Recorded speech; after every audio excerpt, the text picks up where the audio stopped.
చిక్కుడుకాయ నిల్వ పచ్చడి పర్ఫెక్ట్గా ఏ విధంగా ప్రిపేర్ చేసుకుని చూసేద్దాము. ఆవకాయకి మించి ఉంటుందండి. ముందుగా చింతపండు ఒక 100 గ్రామ్స్ నానబెట్టుకున్నాను హాట్ వాటర్లో.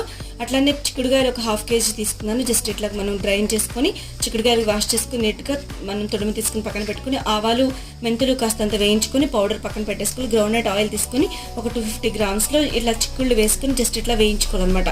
ఎట్లా అంటే గ్రీన్ కలర్ నుంచి కొంచెం వైట్ కలర్ వచ్చేంత వరకు వేయించేసుకున్న తర్వాత చింతపండు ఉడకపెట్టుకోవాలండి ఆయిల్. ఇదంతా ఆయిల్లో తర్వాత మనం చిక్కుడుకాయలు కాస్తంత కారము, కాస్తంత ధనియాల పౌడర్, కాస్తంత సాల్ట్, అట్లనే మనం ముందుగా పేస్ట్ చేసి పెట్టుకున్న చింతపండు పేస్ట్ ఉంది కదండి, వాటన్నిటిని కలిపేసుకుని పక్కన పెట్టుకోవాలి.